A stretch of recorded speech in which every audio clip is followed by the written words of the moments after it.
They hacked her to pieces. Her severed head, dripping with blood, was raised on a pike and paraded through Paris.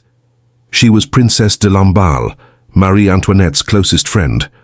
Her only crime was loyalty. But how did a woman of such power and grace meet such a monstrous fate?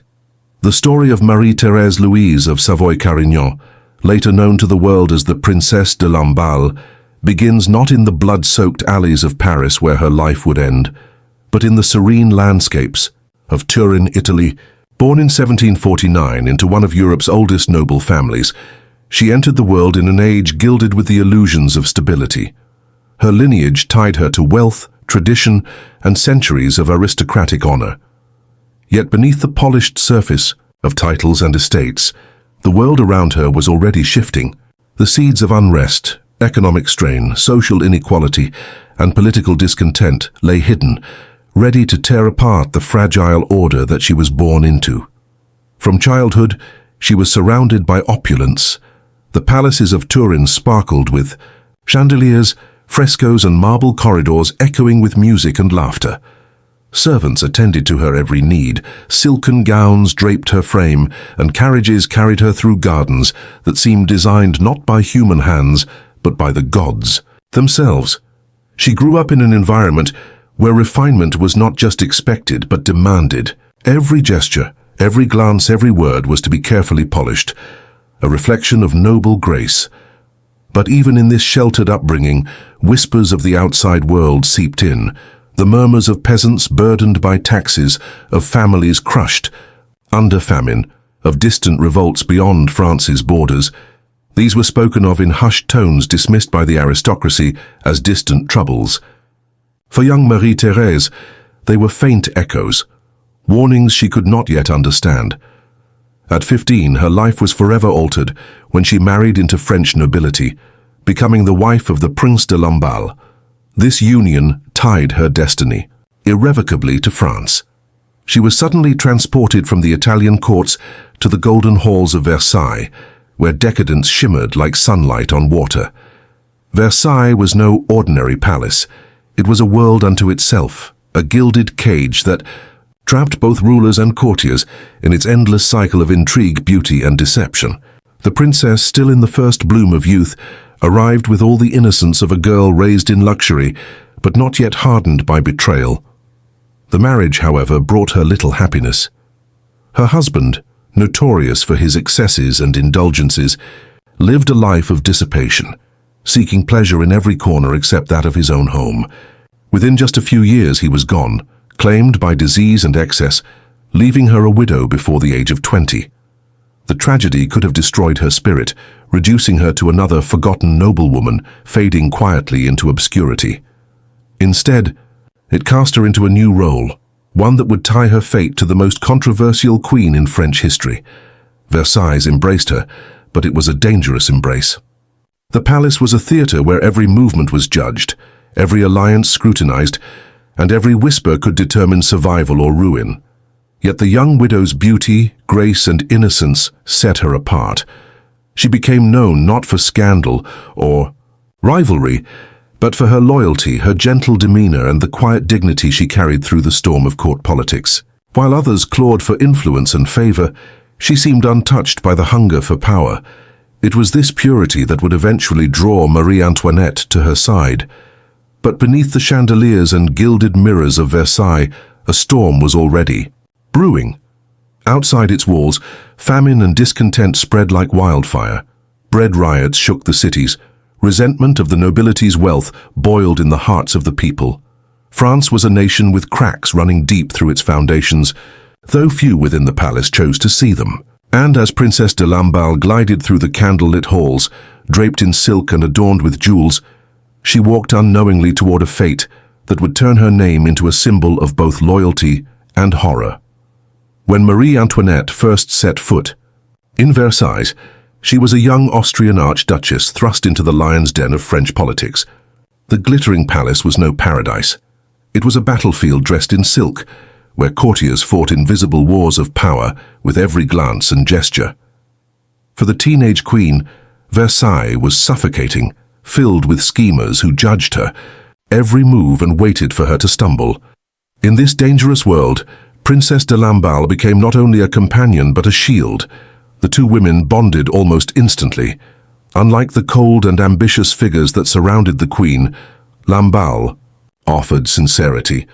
She was gentle, soft-spoken, and utterly devoted, a rarity in a place where loyalty could be bought and sold like jewels. Antoinette leaned on her, finding comfort in her warmth amid the venom of Versailles. It wasn't long before Lamballe was elevated to the prestigious role of superintendent of the Queen's household, a position that gave her extraordinary access to the monarch's private life. This elevation was not just a symbol of favor, it was a declaration that Marie Antoinette trusted her above all others. But with favor came danger. The court, already hostile toward the young queen, now found an easy target in Lamballe. Whispers spread through the gilded corridors, malicious rumors that painted her as manipulative, even corrupting. The salons of Paris gossiped endlessly, twisting her devotion into scandal. She was accused of wielding undue influence, of whispering secrets into the queen's ear, of plotting against rivals.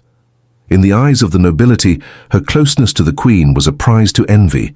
In the eyes of the public, it became another symbol of the monarchy's arrogance.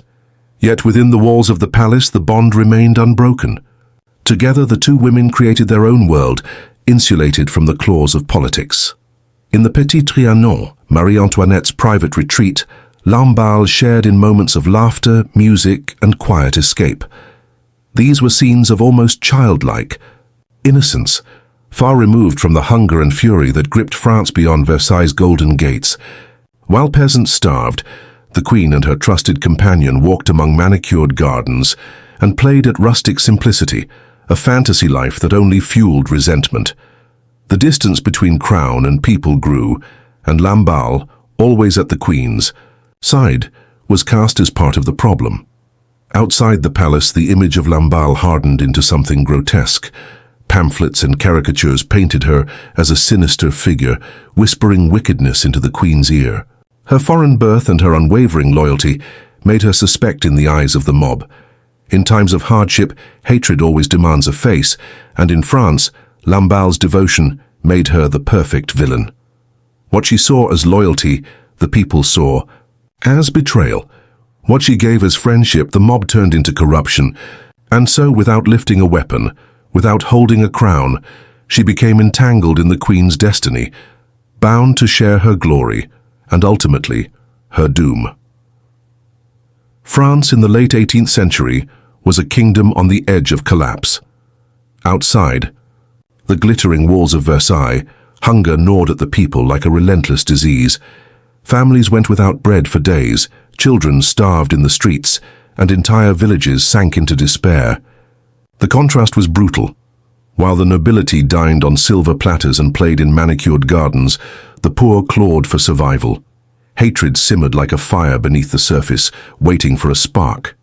Pamphlets spread like poison through Paris, attacking not only the queen but those closest to her. In this propaganda war, Princess de Lamballe's name was dragged through the mud. To the starving crowds, she was not a woman of compassion or dignity. She was another parasite of the court, a symbol of aristocratic corruption. Lies twisted her devotion into scandal. Loyalty became betrayal. She was accused of conspiring, of seduction, of sharing in the queen's alleged excesses. Her foreign birth made her an easy target, a stranger tied to a queen who was already despised as the Austrian. Versailles, for all its beauty, had become a gilded cage. The walls no longer kept danger out. They trapped its inhabitants inside, blind to the storm outside. Lamballe remained steadfast, bound to Marie Antoinette by an unshakable devotion. She could have distanced herself, retreated into obscurity, and perhaps lived. But she chose loyalty over safety, friendship over survival. That choice would soon bring her face to face with the fury of a people who demanded blood. The streets of Paris grew louder, angrier, more violent. Every whisper of famine, every tale of injustice, every rumor of luxury in the palace added fuel to the fire. Revolution was no longer a distant threat. It was a living force swelling in the hearts of men and women who had lost everything.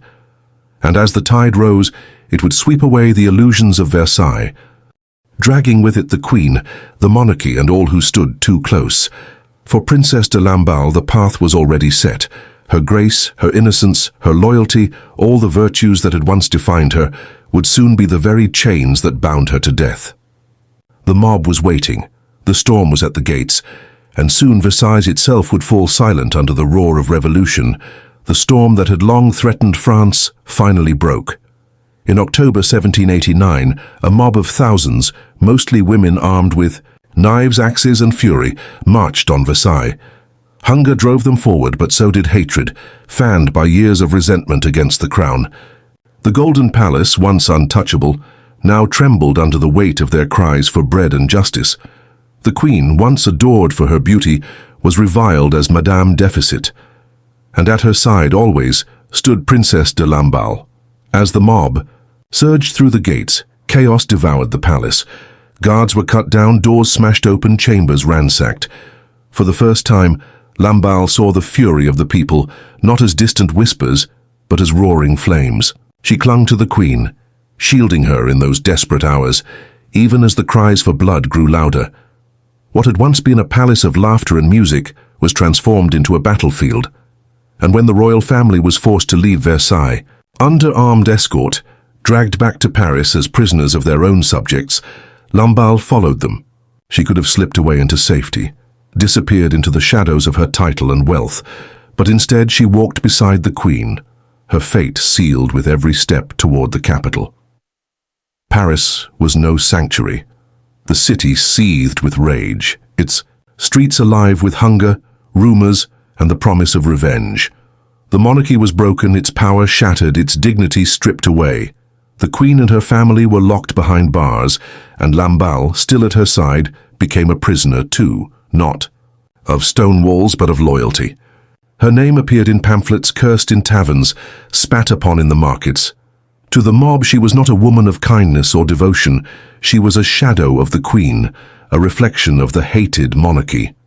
Every insult hurled at Antoinette reached her as well. Caricatures mocked her, rumors damned her, and plots whispered her death. She lived every day in the shadow of the guillotine, though her crime was nothing more than friendship, and still she remained. When others abandoned the Queen to save themselves, Lamballe refused.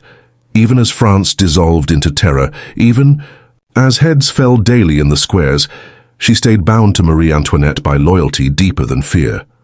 That loyalty would carry her to the darkest place of all, the prison walls where the mob would finally take her, and where the line between loyalty and death would vanish forever.